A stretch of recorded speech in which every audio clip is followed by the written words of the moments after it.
Barnett, Harrison County, Cynthiana Mayor James Smith, Dr. Crystal Miller, Director of WEDCO.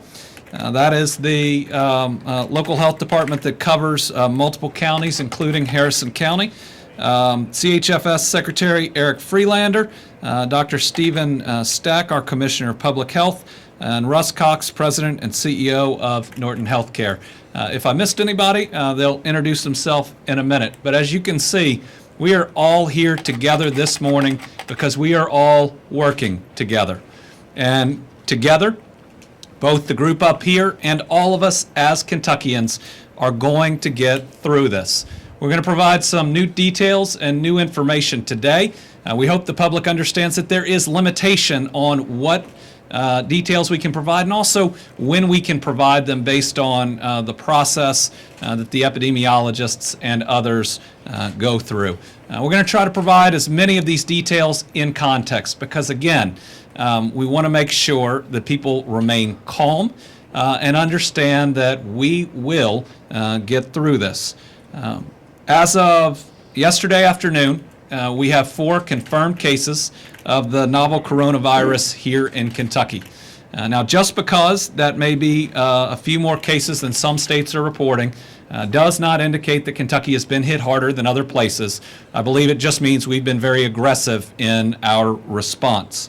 We have 2 people who have tested positive in Harrison County, 1 in Fayette County, 1 in Jefferson County. They are all currently in isolation. The Harrison County very first patient is improving. We're very glad to report that. We can also today disclose that the 2 patients from Harrison County are linked, though we can't provide details on that linkage at this time. The Fayette County individual is a resident of Fayette County, and the Jefferson County individual is a resident of Jefferson County. At this time, we have only found travel history in 1 of these 4 individuals.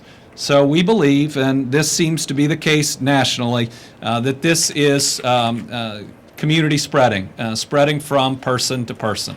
Again, that has been expected. We are ready for it. It was what we always thought that we would see with this novel coronavirus. But what it also means is that that important hygiene that we have been talking about is so critical. It's important for you and your family members to wash your hands very well, multiple times a day, more than you normally do. Make sure that if you're sick, you stay home. For our businesses, make sure that you have options for individuals that are sick, working from home or enough paid sick leave to make sure that the individual does stay home. If your kids are sick, they shouldn't go to school. Let's just make sure that we make the right and the smart decisions just to protect each other. And again, the way we get through this is the way we get through everything in Kentucky, by being good neighbors and by looking out for each other. Couple of steps we've taken on the state level, and then there's a number of community steps that'll be talked about in a minute. Declared a state of emergency a number of days ago. That makes sure that we have every tool that we need to address this situation. We are removing any impediments to getting someone tested or treated on Medicaid. We're going to eliminate prior authorizations or any other issues that would cause pushback within that Medicaid system. Today, I will be issuing an executive order that will waive copays, deductibles, cost sharing, and diagnostic testing fees for private insurance and state employees. There's about 433,000 Kentuckians on private insurance and up to about 30,000 state employees. And we're also going to be telling providers to expand their networks to patients that may go outside their normal providers. Again, we want to make sure that there aren't any cost or other impediments as we move forward. We set up a specific hotline for those that have concerns on the coronavirus. That number is 1-800-722-5725. We've had a significant number of calls to that hotline, which is good. It means that people are communicating and that we are able to communicate back with them. On the state side, we have put steps in motion to where everybody is going to have enough paid sick leave. I believe we have to set the example for the rest of the state. You know, the way state employees work is that they accrue sick time depending on the amount of time that they've served. We're going to make sure that someone who just started yesterday, if they need to be at home, can be at home as we get through this. A couple of reminders from what the CDC has put out. The people over 60 or people who have had heart, lung, or kidney disease ought to avoid large crowds. People should really take heed of that advice. And at this time on our website, we have the details for how we are recommending that senior centers, nursing homes, long-term care centers, those that help our seniors should restrict visitation. It's just to make sure that we protect our loved ones. So again, we are going to get through this. We are going to hear about more positive tests. We ought to be prepared for that. But as you will hear today, we are working seamlessly from the state to the local level to make sure that we are responding appropriately. I'm going to let the folks from Harrison County come up here in just a second, but at this point we can provide an additional detail for the first individual in Harrison County, and it's important that the facts that we report in context. For those that were here a couple days ago, we talked a little bit about that if even a tweet that doesn't contain the context that it needs could potentially cause more fear in people than is merited, and as you all know, fear can cause more damage than what we're facing here. So the first individual from Cynthiana worked at the local Walmart. Now, at this point, every coworker that we have contacted, while they are going to self-isolate, none of them have shown symptoms. I think that's a very important fact to put in context of where this individual worked. I'm now going to call Dr. Crystal Miller up, who is working directly with this Walmart about the different steps that they are taking together. Then we'll hear from Judge Barnett and Mayor Smith about some important information that they've already gotten out, being a model about how folks in Harrison County can protect themselves. Dr. Miller. Thank you. Good morning. I want to first thank Governor Beshear and his staff for the transparency in this situation. Dr. Stack and the Department for Public Health have been an invaluable support, as well as our local elected officials and community partners in Harrison County. The outpouring of support that we have received shows the care that Kentuckians have for our state, and I'm proud to be a Kentuckian. We were notified on Friday at 5 p.m. of our first case in Harrison County. We began immediate epidemiological investigation, and we quickly learned that that was a Walmart employee. We had a community partners meeting, and we notified Walmart and worked closely with Walmart and our local hospital on details about this patient. I cannot express the importance of that partnership. Walmart has followed every guideline. They have been at the table working hand in hand with us and providing every detail that we have needed to do our investigation. We worked through the weekend investigating contacts, and we have self-isolated 6 employees who worked around this patient. As Governor Beshear said, none of those contacts are showing symptoms, so that's hopeful.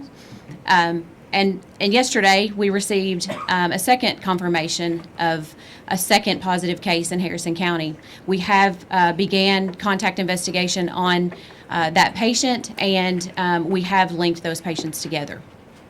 So we do show linkages. I want to thank our community in Harrison County. The community is doing an outstanding job of rallying together and doing whatever is needed. Walmart is a valuable entity in that community. We are working hand in hand with first responders and other officials, having weekly meetings on situational updates. I cannot express the level of support behind Harrison County in this endeavor. As we move forward working with Lexington and Louisville, we offer our support as you all get into the investigation on COVID-19. Thank you. It's okay. And while at this point, given the process that the epidemiologists have to go through, we can't provide details of the link between the two patients in Harrison County, I do believe that it's fair to disclose that right now we don't believe it is the Walmart. So for everybody who has been through that Walmart, I know it's going to make you nervous. Just because you've been there doesn't mean that you have the coronavirus, right? So again, we have to stay calm, hopefully report these facts in context, because this is something that we've got to make sure that our people get through, that we continue to face it with compassion to our fellow human being and fellow Kentuckian. So now I'm going to ask Judge Alex Barnett to talk a little bit about the information campaign that they are doing in Harrison County. Let me say, Dr. Miller, Judge Barnett, and Mayor Smith are a real credit to their community. This was the very first place that we had a positive test, and they were ready to step up and do whatever it would take. They have done it calmly, and their leadership, I believe, is exactly what we need in that area. So, Judge Barnett. Thank you, Governor. I first want to thank the governor and all the state officials for their response to the coronavirus in Harrison County. It's been phenomenal to see all the support that they're giving us. We are tackling this head on. Then I want to thank WEDCO and Dr. Miller for all their work that they're doing in Harrison County, and the importance of a strong local health department is really coming to the forefront right now in Harrison County. As you know, we have a rural, tight community, and we're very fortunate to still have our own newspaper and our own radio station. The mayor, as we were driving up this morning, they interviewed the mayor live on the radio the whole way. And our Cynthiana Democrat has agreed to print a special copy about the coronavirus. And this will be put in every mailbox in Harrison County this morning. It will include what is the latest news on the coronavirus and instructions of what to do with the coronavirus in our community. And we're very fortunate to have that ability, and want to thank the Cynthiana Democrat for agreeing to do that. Communication is a key. Getting word out, what to do, what to expect, and not everyone in rural communities has internet and has social media and has the ability to get that, and we're so fortunate to be able to get that in their hands and get the information out there. Well, thank you very much.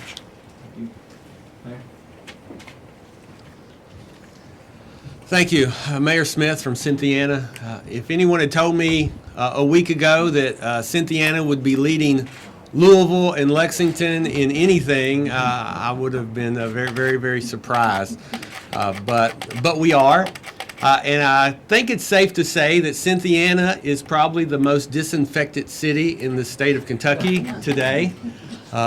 We are responding to this with the judge and Dr. Miller and the state in doing everything that we possibly can to keep our citizens safe. I know some people think that we're overreacting, and some people think that we're not doing enough. But we are using our wisdom, we are deferring to the professionals, and we are doing everything that we need to do to keep our citizens safe. We have a meeting this morning starting at 10 o'clock with all of our first responders and hearing what they are doing to make sure that we can continue to provide police safety, fire safety, water safety, all the things that we need to continue to provide as a city and as a county government. We are working step by step by step with the experts to make sure that we can continue to do that. So that's all I have to say, and I hope that the citizens out there know how proud the judge and I are of how Cynthiana and Harrison County residents are responding to this. You're responding with calm, you're not panicking, you're going about business as usual, but still taking the proper precautions to prevent the spread of this community-wide. So thank you all very much. Next up, we'll hear from Lexington Mayor Linda Gordon. Good morning. Thank you very much, Governor Beshear, and also Dr. Steve Stack for your transparency as well as gathering us all together for information sharing. A few of the things that we have been doing in Lexington, before we had a case, and as we were preparing some time ago, we stood up a group of stakeholders in Lexington, which is a wide variety of partners, everything from public schools to transportation to business to health department, many stakeholders, and we have already been meeting. And starting this week, we'll be having our phone conferences weekly so that we can all be on the same page. We have shared digitally the coronavirus information, which Judge Barnett showed you on the back page of their newspaper, and we've been sharing that widely in Fayette County and beyond. We also have asked, since we learned that we have our first case in a Lexingtonian, we have put out the word last night that folks should follow those CDC guidelines if you're over 60 or if you have chronic health problems, which were mentioned earlier. We advise you to avoid large crowds. And so we're getting that information out to our folks, and we are sharing widely the information which the governor and Dr. Stack are giving us. We're working with our Fayette County Health Commissioner, Dr. Craig Humbaugh. Thank you. Next up is Louisville Mayor Greg Fisher. I want to thank the governor for all the good work that he's been doing in terms of statewide communication. And certainly, we've been in close contact in Louisville as well. Norton Hospital, Russ Cox, for you and your team.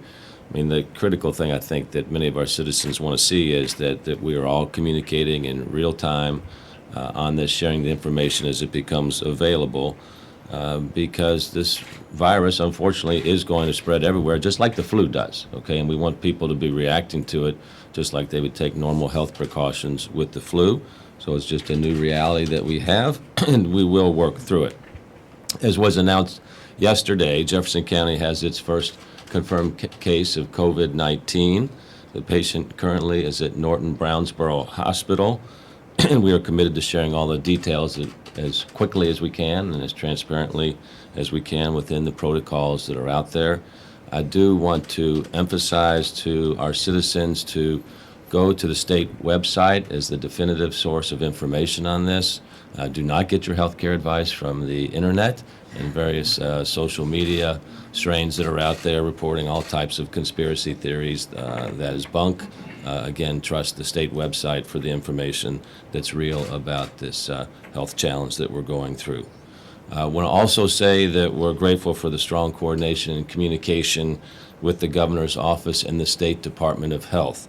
The State Department of Health is in regular contact with Dr. Sarah Moyer and our team at the Louisville Public Health and Wellness Department. So it is natural right now for people to have concerns and questions about what's going on. That's why communication such as this is so important. And we knew it was just a matter of time, obviously, before COVID-19 came to Kentucky and came to each and every one of our cities, just like they have cities all around America right now. And I just want to emphasize for us in Louisville, and I'm sure I can say this for all of the elected officials up here, our number one job is public health and public safety, and that's why you will continue to see the kind of emphasis that we've been placing on community knowledge that we have been. This morning in Louisville, my senior leadership team is reviewing our protocols and procedures in the event of a community-wide wide outbreak to ensure we have appropriate procedures in place to keep the Louisville community safe, both in an individual capacity, but then in a community capacity as well. And I will brief the local media at 11:45 this morning on those protocols along with various community partners. And then we will keep our local media briefed every day on this until the situation subsides. So I want to thank the media for continuing to cover this in such a measured way and all of the great partners we have here on the stage. Thanks, everybody. Next, we have Russ Cox, the president and CEO of Norton. I will say when I called Russ last night, his response was exactly what we need to see. Is number one, it was calm. Number two, he said they were ready. And number three, it was the compassion that we want to see, that they are there to help people. So, Russ. Thank you, Governor. It was calm outside to the governor, but very much excited to get engaged with the preparation that we have to deal with this situation that I felt inside. It's amazing that within an hour of a positive test result, that I had a conversation with Governor Beshear, Mayor Fisher, and we were fully engaged in taking care of the patient and sharing information that needed to be shared. As is mentioned, the patient is at Norton Brownsboro Hospital, is in isolation. We immediately began the task of looking at everyone that had been in contact with the patient, employee and otherwise. We will continue to follow our processes. We will continue to share information with the network of hospitals across the state of Kentucky. I've been in conversation with Dr. Newman at University of Kentucky, as well as other hospital systems. One of the great things about the state of Kentucky is that we have caring hospital systems that are prepared and constantly stay prepared for this event. So we will continue to work hard to communicate, to be transparent, and to continue to work with the governor and mayor's office to take care of people of the state of Kentucky. Thank you. Next up is going to be our Public Health Commissioner, Dr. Stephen Stack. Let me say that our Public Health Department have been all-stars in this process. I'm not sure that any of them have slept in the past 4 or so days, but they are a true testament to what we do when faced with something like this. They have worked so hard. We are so proud of them inside of this state. Everything from getting our lab up earlier than many, to cutting the turnaround time, in many instances to half a day, to the way that they have been communicating with all the local health departments. I'm very proud of their work, very proud of Dr. Stack's leadership. Steve? Thank you. Thank you, Governor. Knowledge is power, and I want to continue to emphasize what you've heard the others say. It's important to be informed.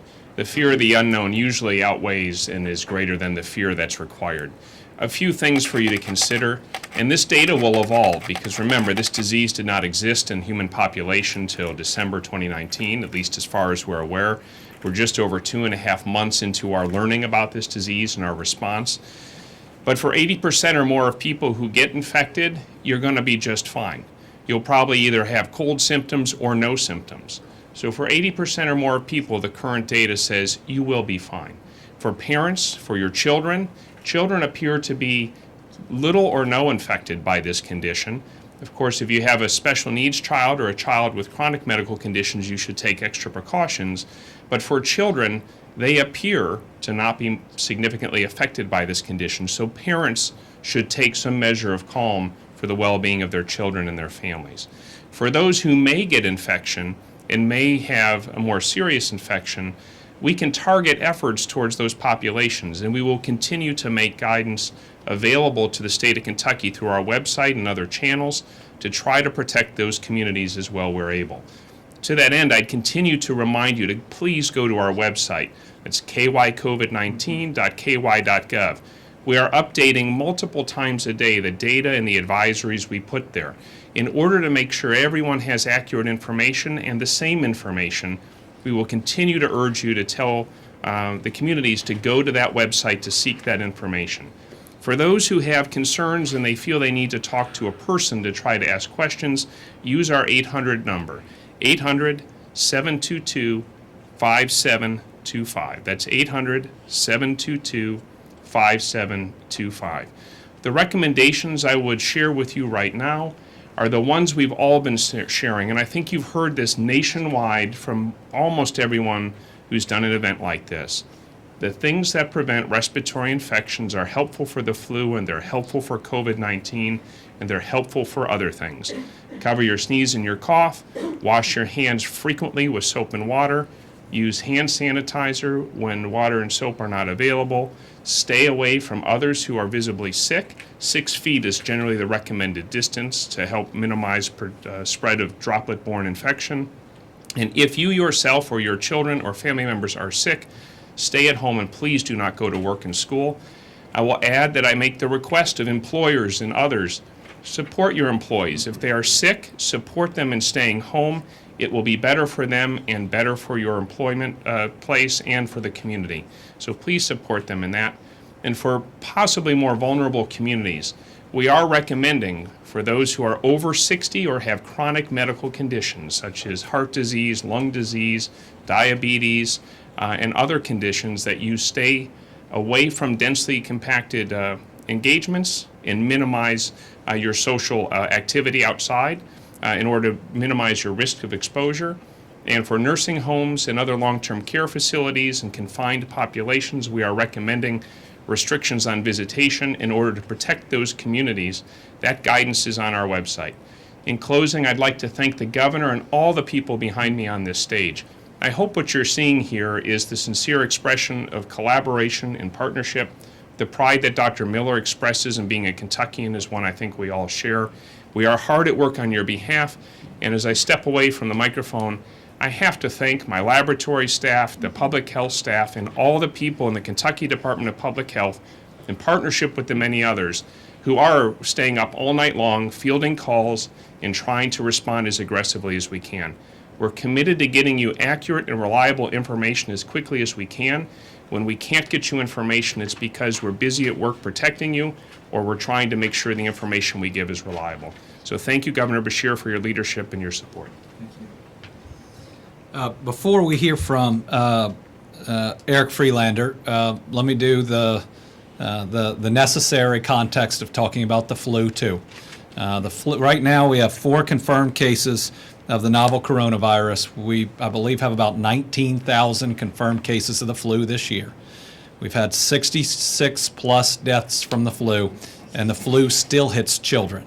So get your flu shot as well, and then make sure that you are practicing those same hygiene, the same hygiene that would protect you from both the coronavirus and from the flu. Make sure that we don't take our eye off the flu because of its very serious impacts. So now our Secretary for the Cabinet for Health and Family Services, Eric Freelander. First, I want to say I've worked for the Cabinet for Health and Family Services for over 30 years. And those with long memories will know this is not the first time we've seen something like this occur. H1N1, bird flu, other things like that. This is what we do in public health. This is why public health is so important. You've heard about the collaboration, you see the collaboration. I hope you feel the collaboration. This is how we operate in Kentucky. As you heard about how our epidemiologists work, you heard about how we trace and we try to find contacts and we try to make connections so that we understand how disease spreads, then how do we mitigate those issues that lead to spread. These are all things that we have done before and we continue to do. So this is something that I want everyone to know. This is not something new. While this is a novel coronavirus, this is not novel to Kentucky. We've seen these things before. We will, indeed, get through this. This, I believe, is an example of why I'm proud to be a Kentuckian. We come together at times like this. We were able to bring everybody here to have this discussion, to reach out, to make sure we were communicating within hours of understanding that we had new cases. So, again, wash your hands. Make sure you practice good personal hygiene. At this point, say hello in this way. And make sure then that we don't turn away from each other, that we turn towards each other, because again, that's what makes Kentucky, Kentucky. Thank you. We'll now open it up to questions. I will say that we're not going to be able to provide any more factual details on these 4 cases. I know you're probably going to have to ask, but we've provided the details that we can at this time, given the process that the epidemiologists go through and needing the time to go through that process. How many people are being monitored that haven't been tested? So the question is, how many people have been monitored who have not been tested? And at the moment, I don't have the specific answer, but I want to frame that for why the situation changes. As we now have known cases, and as hopefully the commercial laboratories are able to test more widely, the number of people being monitored no longer becomes of similar importance as just reporting the number of positive cases and the steps we're taking to reduce the increase in that number. So at this point, I believe we have around 200 people that have been or are being actively monitored. But again, we'll soon stop reporting that data as we shift to a different type of reporting as our response efforts change. And as the private labs come online and as there's more widespread testing, we're going to learn a lot.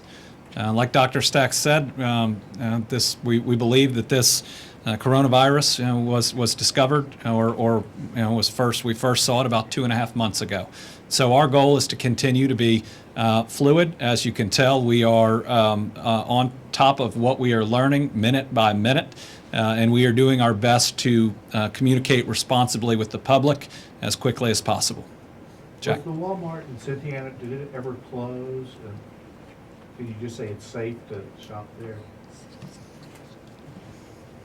It did not close. We made immediate contact. Remember, we learned about this less than 2.5 days ago, although it feels much longer than that. We worked closely with Walmart management throughout the weekend. They have ramped up their disinfectants, their number of cleanings, but they did not close. I'll say. And we don't have any reason to believe that it's dangerous to go to that Cynthiana Walmart right now. And we know how important Walmart is to a community. Right? And it's important just like individuals not being shunned. And that's something we're really going to have to talk about as we get through this. Just because somebody tests positive for the coronavirus ultimately is okay, comes out of it on the other end. We got to make sure that these are people that are accepted back in, and that we don't ostracize them in any way. I think it's the same here for Walmart. This is going to happen in businesses all over the United States. We believe that this business has responded very appropriately. For Mr. Cox or anybody else who wants to answer, what concern is there that hospitals could potentially be overrun? As I mentioned earlier, we've been looking at contingency plans for some time on this and capacity plans throughout the city in coordination with the mayor's office and with Governor Beshear. Now, obviously, it's hard for us to predict that, but we will all be running at maximum capacity and have the ability to do so to handle this, and we feel like we can be very planful about it. Are y'all going to be canceling elective surgeries to free up rooms? At this point, there are no cancellations of elective surgeries. Mr. Cox, talk about what it means. You say isolation. Talk us through exactly what that is and what that means. If we can, right before that, Dr. Stack has an add-on from the state. So for your healthcare workers, I'm an emergency physician. I worked my last shift about a week ago.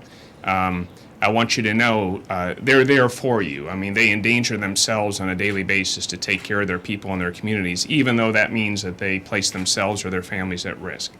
So please be kind, be courteous, be appreciative of the efforts that they do, because they're under stress too. Remember, when they go to an emergency department to take care of patients, there is no other place that better concentrates illness and places them at risk, and yet they show up every day to care for folks. So please be thankful for the work they do. The second thing, though, I would say I think this is very important, and if we can get the message out, it would be very helpful. The hospitals and the healthcare facilities across the Commonwealth are ready to try to help you, just like the state is. But if you are worried, do not go to a hospital, an ER, or a doctor's office. If you are worried, you are well, and going to the hospital or a healthcare setting just further overwhelms them and concentrates people. So if you are worried, stay home. If you are ill, but otherwise would not have sought care, you have a fever, you have a cough, you are concerned you have an infection, but otherwise, if it weren't for COVID-19, you would not have sought care. Do not go and seek care at an ER, a hospital, or a doctor's office. If you want advice, call our 800 number or call your local healthcare provider and ask advice by phone or do telemedicine again, to minimize taking people with infection and exposing yourself to others. The third category is if you are sick and you feel you have an emergency, then call your doctor or seek medical care. But I think most people understand when they are really sick and when they really need to seek medical care. Those individuals should seek care, and the hospitals behind me and across the state stand ready to serve you. But if we can please self-triage so that the sickest people get care and the rest don't crowd the system, we will have better resource capacity to care for everyone and minimize the spread of infection. Is this something that can be comparable to the flu? Because as you mentioned, 80% will be able to get over. You mentioned our older adults will be our most susceptible in keeping them away. So is this something, I guess, to ease the panic and mentioning if you have these symptoms, don't run to the hospital necessarily. Is it comparable? Well, what we've seen thus far is that the flu is significantly more widespread. We are still learning about this novel coronavirus, but when you look at 4 confirmed cases in Kentucky, that we will have more, and we expect more, with 19,000 cases of the flu. And then we look at the fact that we have lost 66 plus Kentuckians to the flu. I think that ought to put people's worry into context. It means we ought to remain calm. It also means we ought to worry about the flu a little bit more, but that we need to remain calm in how we deal with this. I think one of the main takeaways is that we need to look out for our senior Kentuckians and those that are medically fragile. Is the Cynthiana Walmart providing paid sick leave, or is it changing its sick leave policy? Can you talk about that? We ought to make sure that we get that directly from them, unless you have that information. But our understanding is that they've said they're going to look out for their employees, but let's make sure we get that directly from them. I believe we're going to have a statement from Walmart here soon. Whoever can answer this question, there was a case confirmed in D.C. That person had visited Louisville, specifically a conference at the Omni Hotel. Any special precautions being taken there?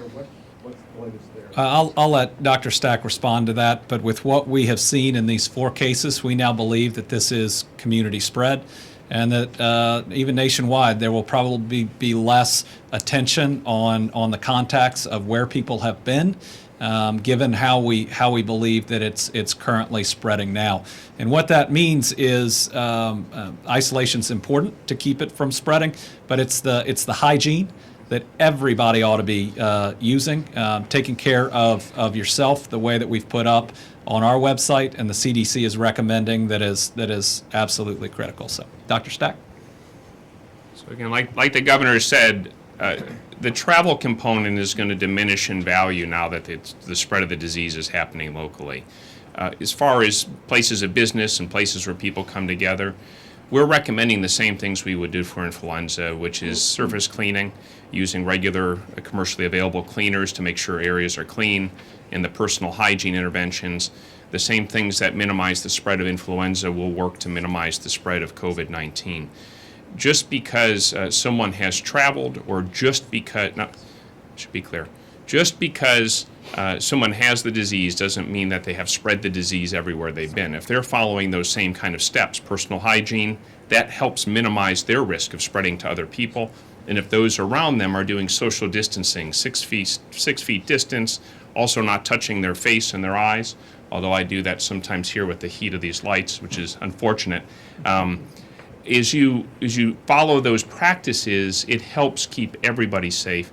And perhaps at the other end of this, the benefit is when we overcome COVID-19, when this becomes a matter of curiosity and hopefully not a present concern, hopefully we'll be better off and be protected from the flu and many other things if we help to socially train ourselves to have better hygiene overall. Dr. Stack, how long does the virus live on hard surfaces? What is the... We don't have good, reliable answers on that. So we really don't know if it's, I would just tell you we don't know. I've seen reports, but because the scientists are still working on it, I can't say for sure. If it's like other viruses, it could live for a few days at a time. It could live a little longer or a little shorter. The other thing we don't know yet is flu has seasonality to it. When the temperatures get warmer, it becomes less common. That's why you see it in the winter more often and not in the summer months. We don't know that yet about coronavirus. And so it's a very good question about how long it lives on solid surfaces. We don't know, but we do believe that the regular cleaning activities with sanitizers and Sandy-Wipes and the like, that those things help to reduce the virus, if not eliminate it entirely, and therefore help minimize spread. So I have a two-part question. The first is, broadly speaking, what is the criteria right now to get a test for COVID-19? And then more specifically, when the clinician, when did the clinician ask for the test for the first COVID-19 patient? I know that the criteria was different then, and then what was the criteria at that time? And I'll let Dr. Stack respond. We have followed the CDC guidelines to the letter. This is what they do. This is who we put our trust in at the national level. And their criteria has evolved as we learn more. One of the reasons we're doing this just about every day is we learn a little something more about this novel coronavirus every day, and we want to be fluid and flexible in how we get out that information. I can tell you that all of the providers for the first patient who tested positive agreed in the beginning that a test wasn't warranted, and that's because that's the type of information that we had from the CDC at the time. And I'm sure, given that this is brand new, 2.5 months old, that there will be more that we will learn that looking back, we wish we had different information. But I believe what we've seen in Kentucky is a lab that got up and running faster than many states, a very aggressive response that we are taking. We are endeavoring to be transparent in communicating with the public. What you saw from Harrison County and how they're putting out the information, I'm proud of our response thus far. It doesn't mean we're not dealing with something new and different, and we may have to change our approach at any time. But I can tell you that everybody is working as hard as they can, making the best decisions they can to protect all our loved ones out there. Governor, I have a question for Dr. Stack, too. Okay. So to your point, the governor has already said it, but I'll reiterate it, and I'll thank you, because the way you asked that question is the kind of measured question I would ask the media and the public to ask. When we had our first patient, who then later turned positive, the treating clinicians, the treating facility, all of whom I've been in touch with through this process, all concurred, as well as my team, that the patient did not meet testing criteria as then published by the CDC.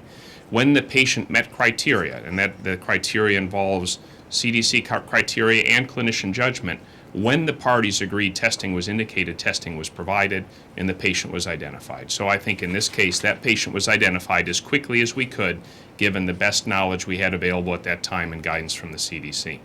Our hope, to be very clear, our hope is that commercial laboratories will quickly get up to speed, and when that happens, your regular doctor, your regular primary care provider, your regular local facility will be able to order the test and get it in the normal fashion, and then we won't have to talk about the limiting factor that the test is not yet as widely available as we want. And the final piece I would say, we want to drive everyone to our Kentucky COVID-19 website.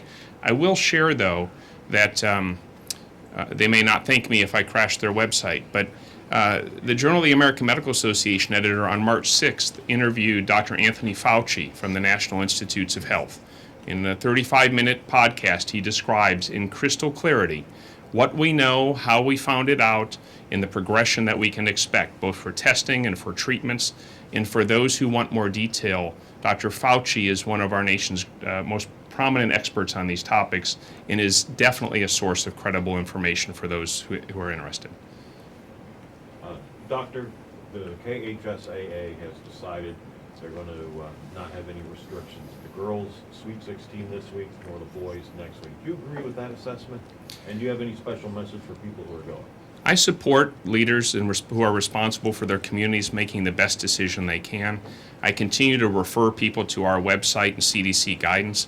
These are difficult decisions, and everybody responsible for unique patient populations has to make best use of the available information as we have it, and then make an informed decision about their own communities. So whenever I've been asked by a local health department leader, someone from a hospital or other entities, what should they do, I give them the best guidance as I know it. I direct them to credible sources of information that can augment my advice to them, and then I tell them I want them to know that they have my personal support for exercising their best judgment and trying to protect their communities. So I won't second guess the decision that that audience or any other has made.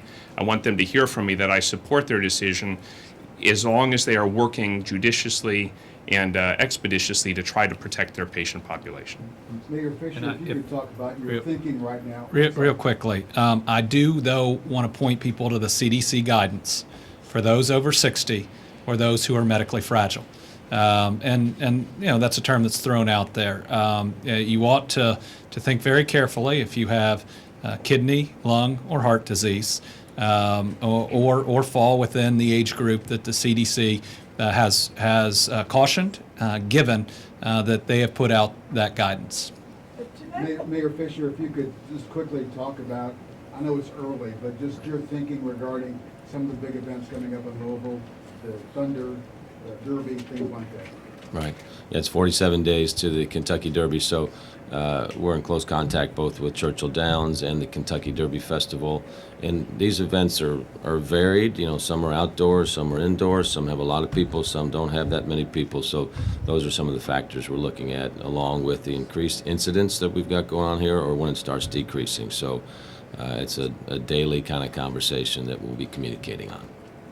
And to the point of the CDC's guidance with 60 and older, you know, a large part of our working population is still 60 and older, and many of our lawmakers are. What is the advice to them? Well, the practices that people can engage in work, you don't necessarily have to be in a crowd at work. It's the social distancing, 6 feet apart from each other. If that's possible, washing your hands, again, twice as much, if not more, than you normally do, and washing them well. I've mentioned not washing them like my kids. My kids are now washing their hands in a very different way, and that was an important lesson to teach them. And I stand over them at least a couple times a day right now, because it also reminds me of what we should be doing. We have not recommended at this time any work closures, but I believe you should adjust and prepare in work. Prepare on what you can do on telework. Put those plans in place. It doesn't hurt to be prepared. Make sure that you have the type of cleaning equipment that we need, and maybe increase the amount that you do that. Make sure, again, that you look at your sick leave or other policies. You know, if you're running a factory and one person is staying home and you're picking up the bill for that, that's better than having to shut the entire thing for up to 14 days. This is an opportunity for folks to be ready. But at this time, and we believe as long as people practice good hygiene, that we should be going to work. Is the test free, or is there a cost associated with it now? Well, what we are doing in Medicaid is ensuring there are none of those barriers, that there are no fees. The executive order that I'm putting out will eliminate copays and other charges in most major insurers, everyone that we have control over through the Department of Insurance. My goal and what we're going to get to is to make sure that there is no cost barrier to these tests. Governor, everybody says they expect more cases. Is it too early to give projections of what you really expect? Yes. I mean, we've had very limited testing with what's available out there.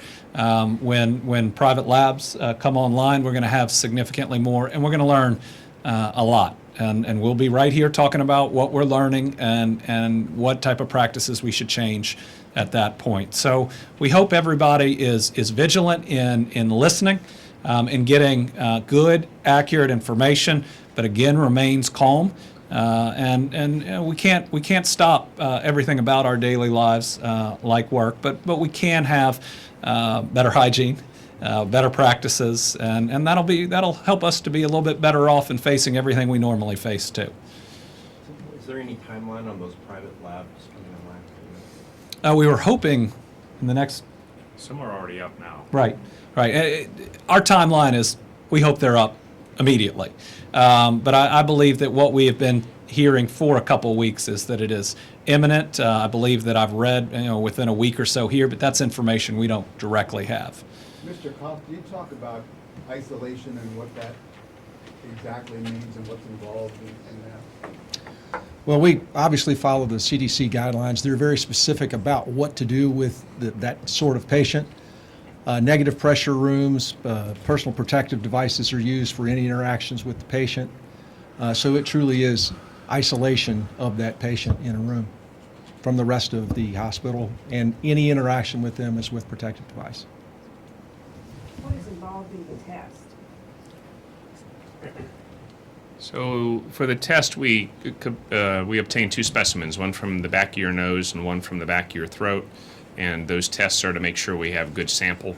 And they run 2 tests on each patient currently. That way we can confirm it within the patient. And then they have confirmatory steps, for the actual test themselves. When the commercial labs come online, that may change. They may just require 1 sample, a nasopharyngeal swab. Initially, our lab will require those other commercial labs to send us specimens so we can validate the accuracy of their tests so that the public can have confidence in the results they're getting from other settings. And we do hope, I can't promise what the commercial sector can provide, but there are commercial labs who already have codes, who already have tests, and so if you go see your doctor, they can order it. The turnaround time currently being quoted is perhaps 3 to 4 days. That will come down with time. They have to ramp up capacity just like we had to at our lab. All right. We'll take a few more.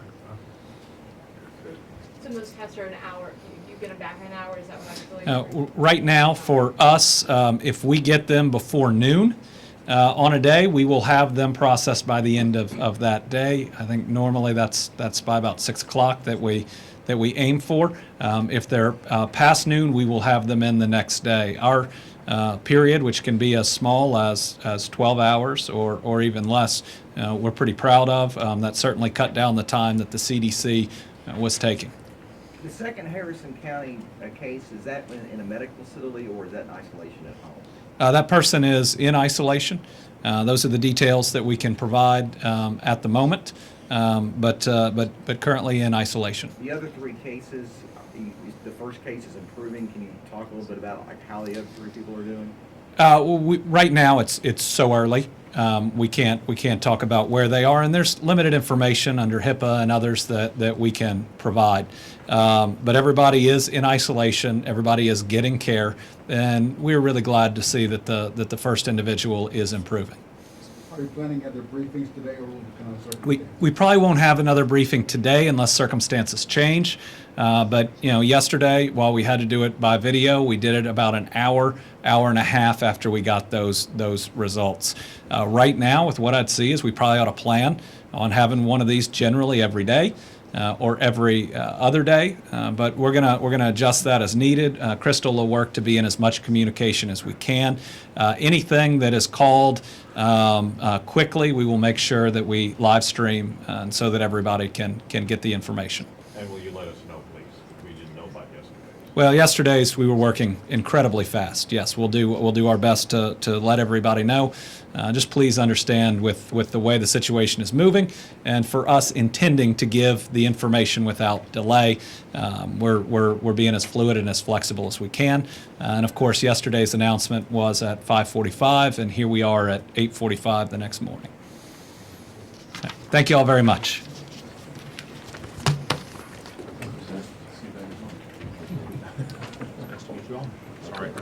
Sorry under these circumstances. It's